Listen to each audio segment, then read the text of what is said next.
Okay, so good evening. We will go ahead and get started with today's goal being web development. So I do have some new assets I'm going to upload to replace what's on the website, because we have some revised one, more organized and better content.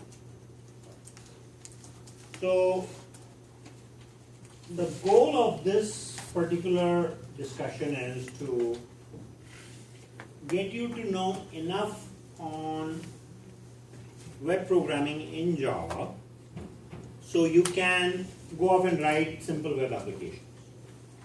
Okay? And this will probably take us somewhere between 4 to 6 hours of class time. And what I'm going to do is try and record as much as possible. I'll talk about HTTP protocol and servlet concepts. And then I'm going to advance to the more servlet concepts, JSPs, and Java server faces. I'm going to have you guys work with Tomcat, engine, among other things. So what I'm covering content-wise is all the things that you're afraid to ask but need to know. It's the most, I'm assuming, no knowledge of web programming, and I'm covering the most elementary things, kind of the ABCs, if you will, of web programming. So I have a document here which is the HTTP protocol. What is Hypertext Transport Protocol? This is the very basis of the web. This is a protocol that is layered on top of TCP, and it is fairly reliable. Each interaction, as you can see in the slide, consists of a request sent from a client to the server, followed by a response from the server to the client. Requests and responses are expressed in ASCII format. Now I'm reading the slide to you. And there are 4 different methods: get, put, post. Well, there are actually 6 methods. Let me read that properly. The 2 that you worry about the most are get and post.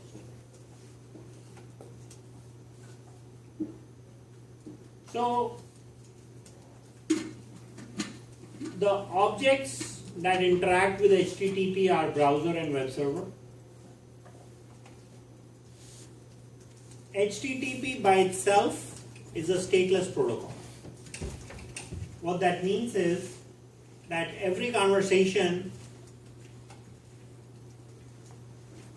is one transaction, and one round trip does not know of the next.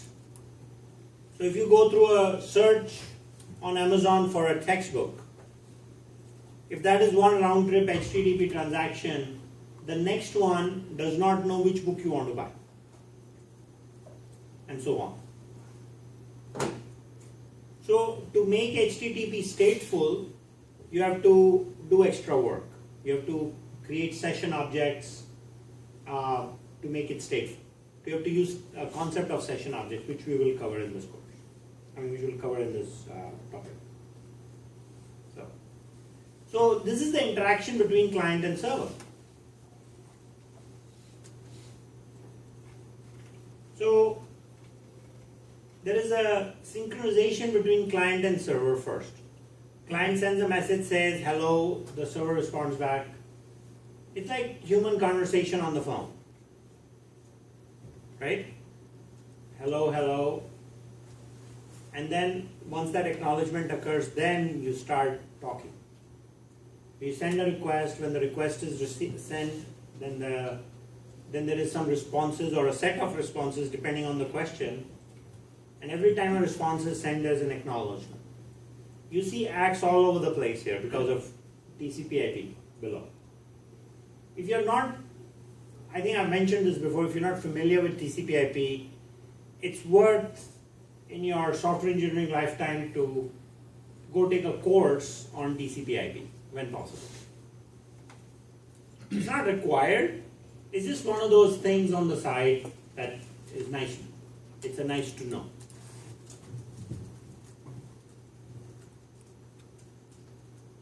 So like this, the interaction goes on until the server is done and client has no more requests.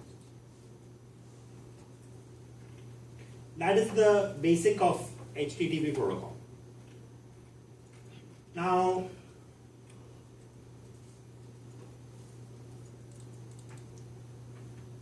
there is also a document that I'm going to provide you a copy of this, and I don't expect you to read it right now. But this is like a 5-page document, and it's an excerpt from w3c.org. And it is well worth your time going through this to understand what HTTP is more in detail.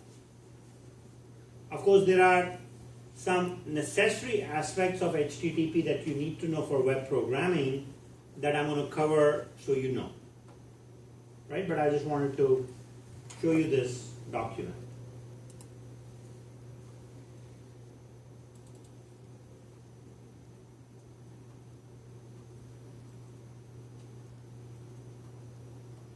Okay, so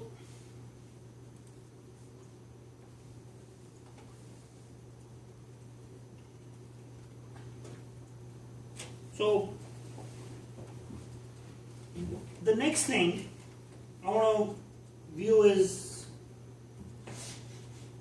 going a little bit into a little bit of depth here, if you will, with HTTP.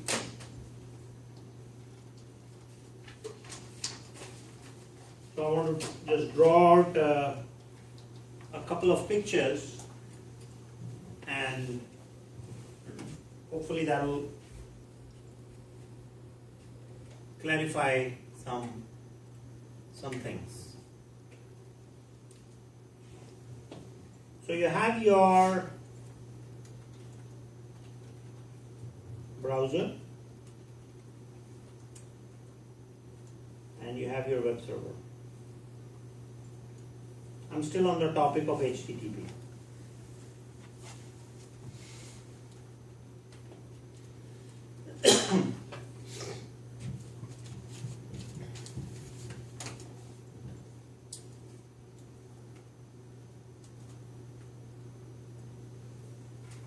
So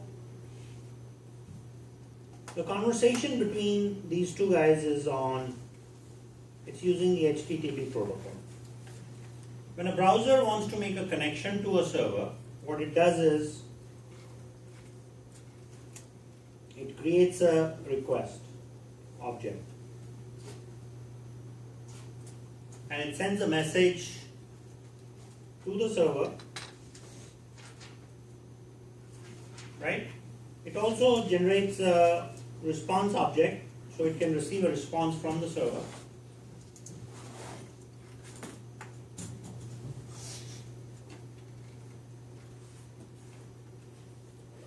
So this is the response.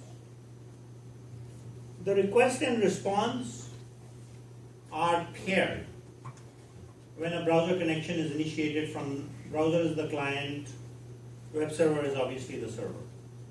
Right? The web server, by definition, folks, is a document repository, because the primary language it speaks is HTML, hypertext markup language that you're well aware of. It speaks HTML and it provides basically a gateway, so it can serve documents back in HTML. Now, of course, there is a document root, and then there are other things about web server that you may need to know, but from a conversation on HTTP, that's kind of, we'll just ignore that, the details of the web server. The fact that you generate a request, it's received by the server provides a response back, is good enough. For every browser session, there is a proxy-like object created inside a server. So this is S1, this is for S1 and S2. S1 and S2 are browser sessions. So in event when I'm having this conversation between client and server here, if there is some elements of statefulness I need, then this guy can rely on this object, and this guy can rely on this one. These are called session objects, and they are kept in the web server. And the session objects can be kept alive for a long period of time. You can say, I want a session object alive for 48 hours, for 7 days, for forever. Well, there's no such thing as forever. Nothing is forever.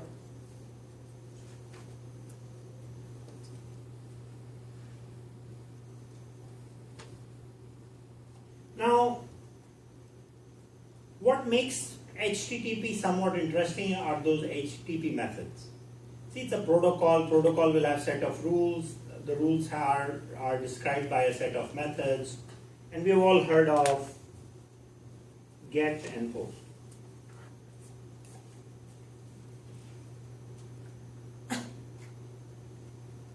So let's visit the details of get and post. Are we okay on all of this? Yeah? Sorry if this is too basic, but I figured we'll start from ground zero, and then we'll have a strong foundation to build on top of. So then we have get. See, get is all inside the URL, the get request. The way the get request is described is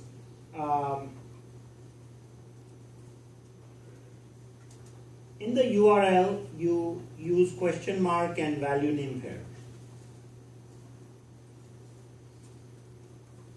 That's how it looks in the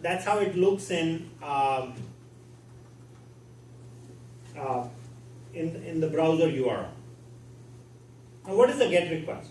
The idea is to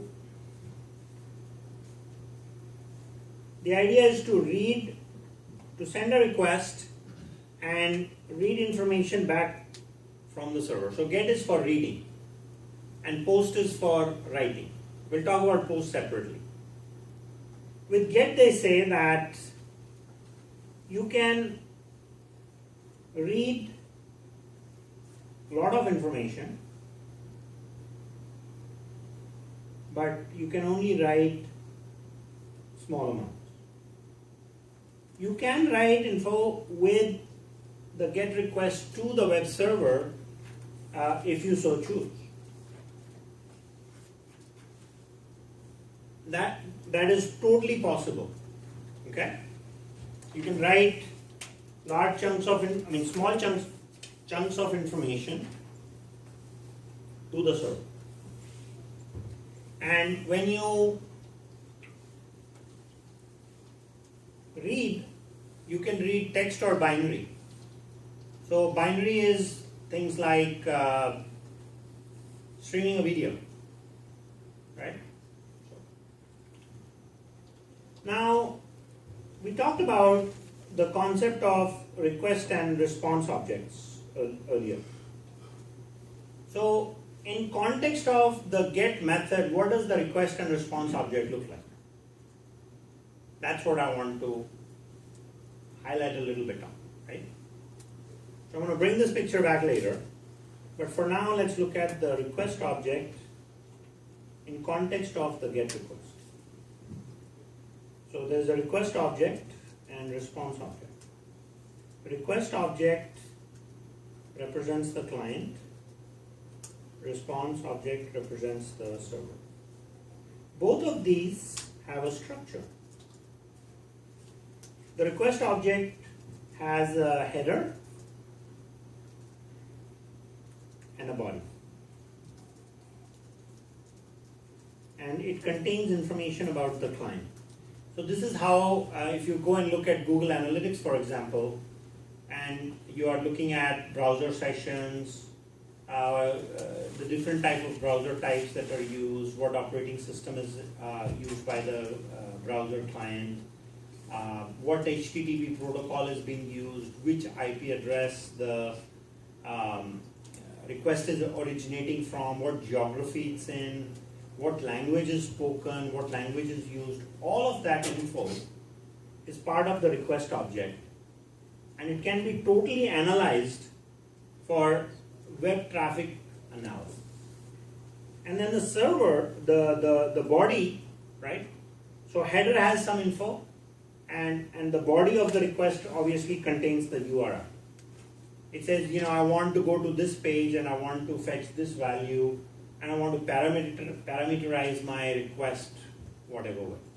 Then the response comes back, the header of the response has. So the responses also has a head or a header and a body. I want you guys to be very clear about this, because the response header will have server information. It will have information about the operating system, right? And the web server that's being used and all. And the body will just be whatever response is going to come back, if it's a positive or a negative response. Negative response meaning I could not find the URL or the document that you're requesting, or an error 500 or whatever. Okay, that's enough on the GET request. Okay? So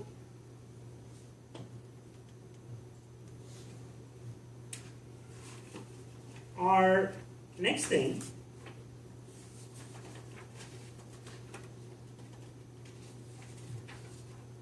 is perhaps focusing a tad bit on the post.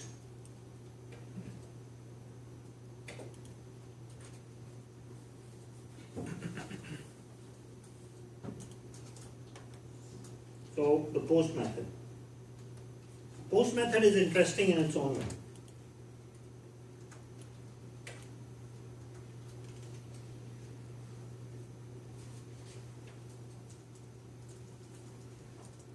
So post method is for writing info to the web server.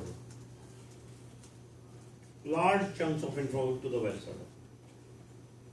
And in response, it might just get an acknowledgement saying, okay, the information was successfully written. Or it might have, the response very much might be like the GET request. Okay? The request header for the client is a little bit different here. So there is a header, obviously, that will have browser info.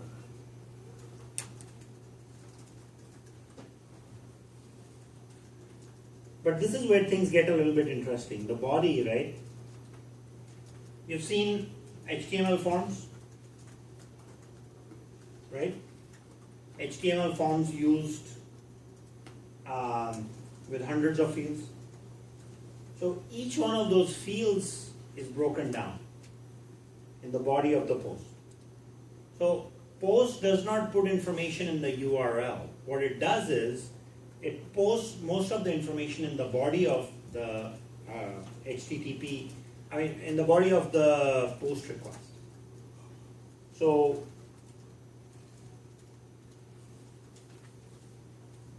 for each field,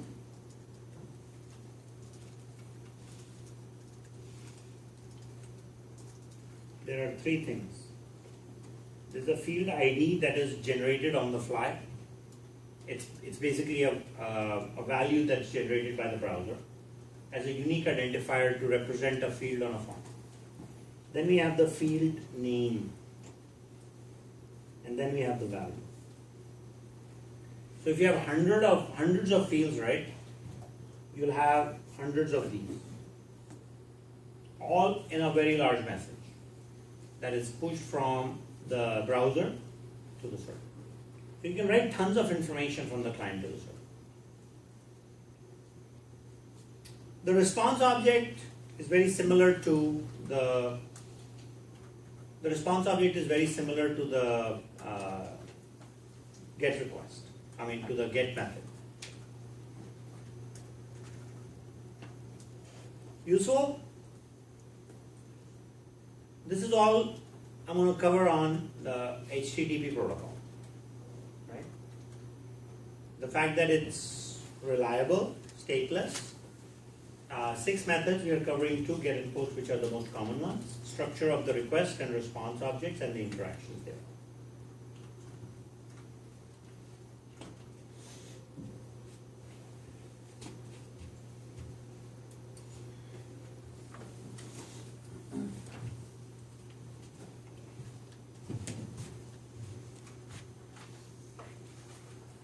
Okay.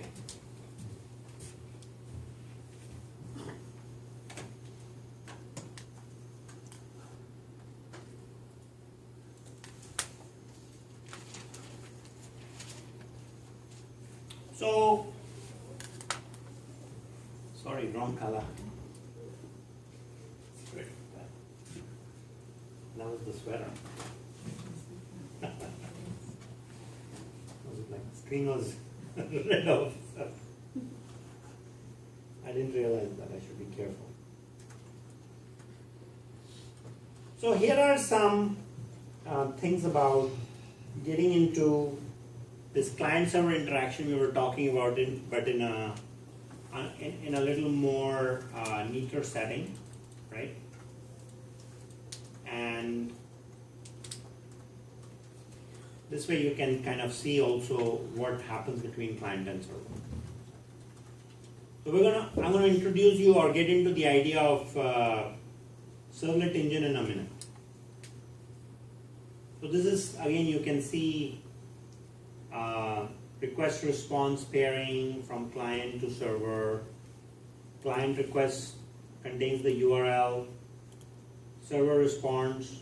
The interaction is with HTML, with documents. So, okay.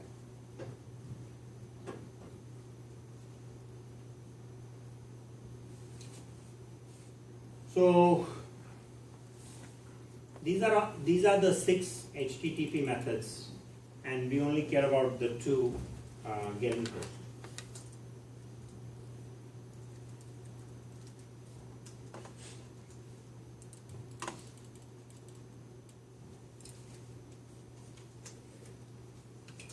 So I can make a request with a website URL.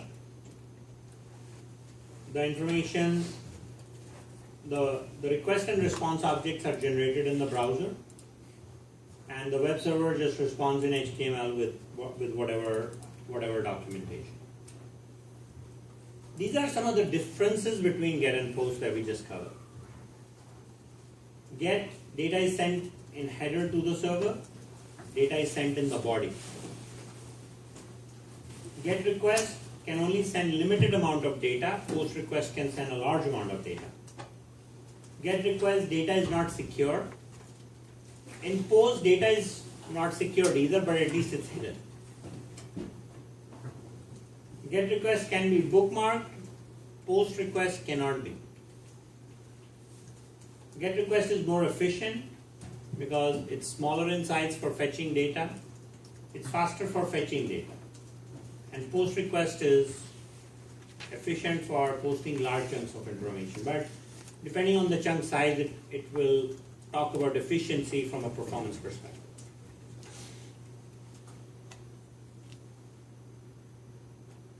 So how does the post request really work? And you can have a form and you select a field in a form, right?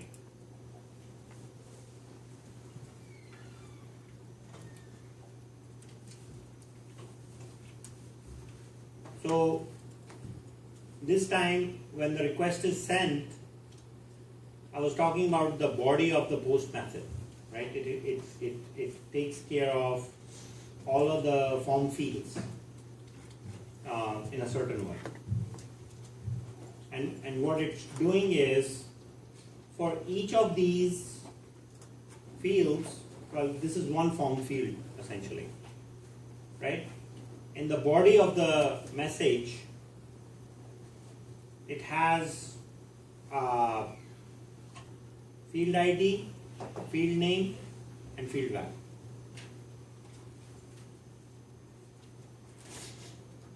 Server will of course still provide a response as necessary.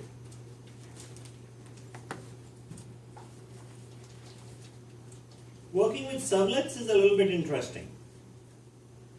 Now, web server, as I mentioned, is only a gateway. Its job is to serve documents. It can only talk in HTML. But when it receives a message from when the web server receives a message that it cannot understand, it begins to look for connectors that might be installed with it. So if a message is sent for C# or Java or Python or any other language, the web server is saying, I cannot deal with this. Who can I, or what framework can I use for executing the code? So if you are working with web servers, and Apache, if that happens to be one of your choices, then to bridge Apache and maybe some container like Tomcat, there are modules, plugins that you install that will basically say, okay, if a class file is to be processed, it can be transferred to an application server. And that's basically what a servlet engine or an application engine tends to do for you.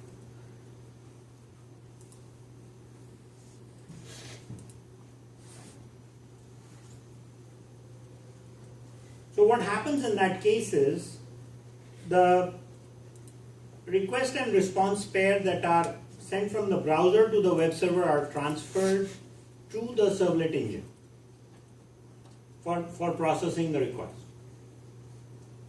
And then the servlet engine executes the servlet or Java program, and it generates output in HTML. And it puts that into the response object, which is given to the web server to display to the browser. Are you getting it? So it's basically a dynamic page, as you see in this slide. The dynamic page is created by the class file to be presented to the client.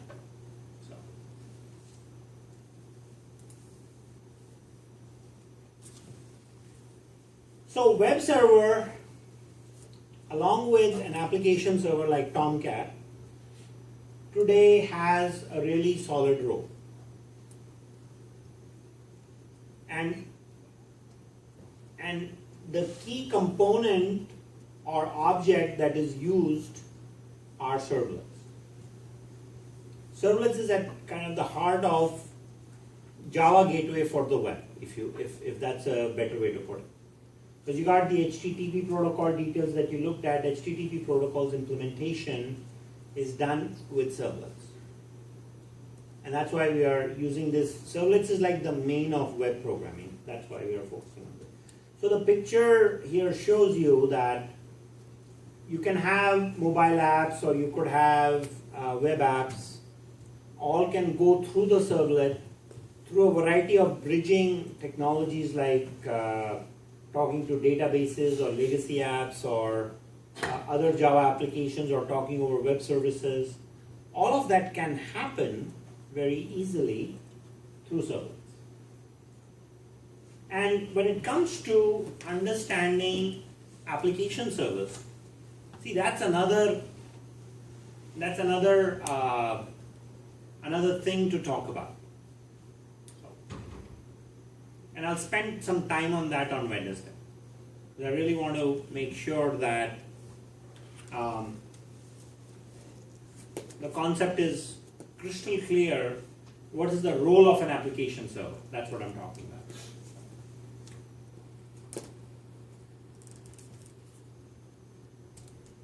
So, if we were to look at another thing before servlets, it's CGI. CGI stands for Common Gateway Interface. So Common Gateway Interface is, so in the Stone Age, if we would have Perl programs that would run for reports or whatever, we would send those requests to the web server. Web server will launch a CGI shell. It will have a Perl interpreter installed. It will run the program. It will formulate the results and send it back in HTML. And as you can see, the processor load was very heavy, because now you're launching one Perl interpreter for each request.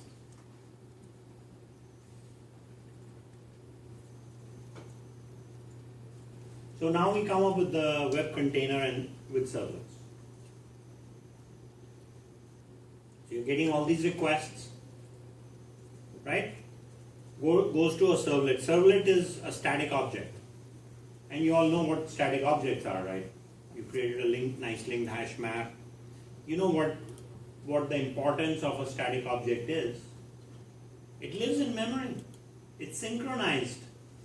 It handles one request at a time. So the processor load is not as high. Now if you need more scalability, meaning you need to tackle a ton of requests, what do? Well, you create a cluster of these application servers. So the processor load is not as high, but you're working with lots of machines in parallel, in clustered environments, right?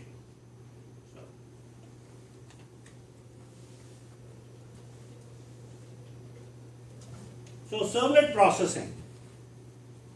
So now we are getting into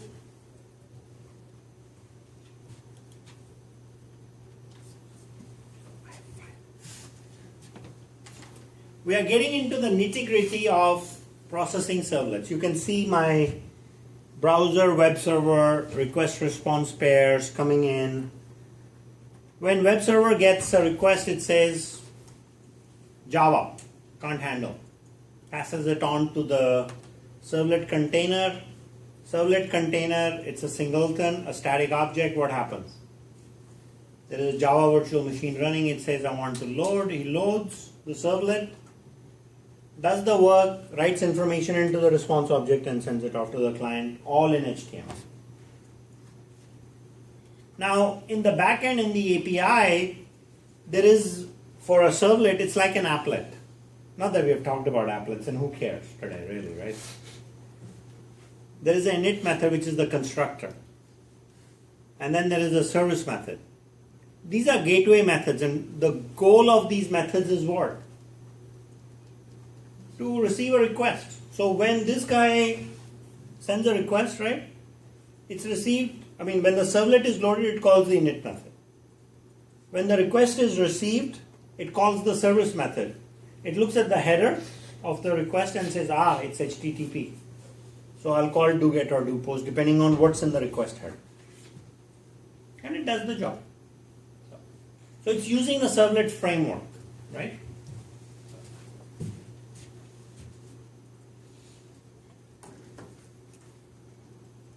This is the servlet lifecycle. It loads, calls the init method, and it's ready to serve. It keeps serving until the requests come in, until it's ready for garbage collection. When is it ready for garbage collection? Well, you can tell Tomcat or you can tell the application server that a servlet can live for 30 minutes. After that it dies. Or it can live forever. But in the end it calls the destroy method. The call to the service method is a response after the servlet is ready to go.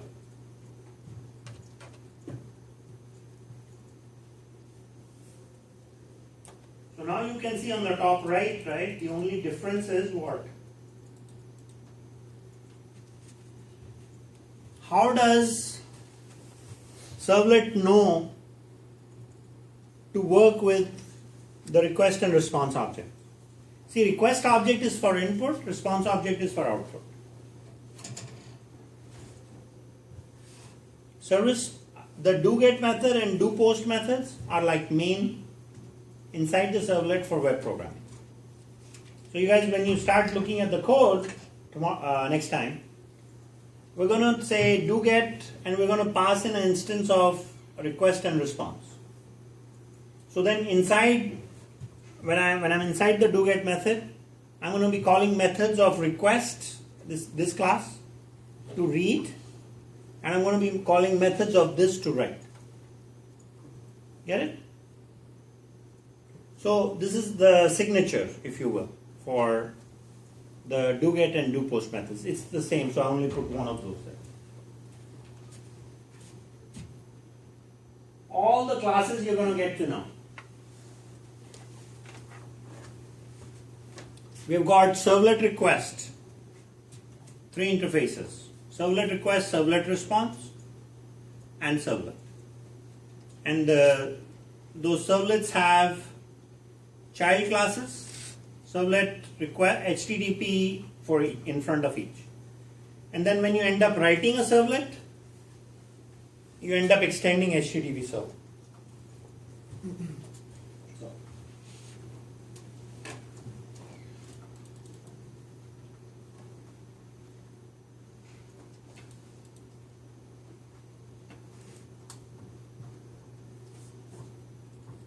So when we go in and create a web application, this is kind of the process we end up using.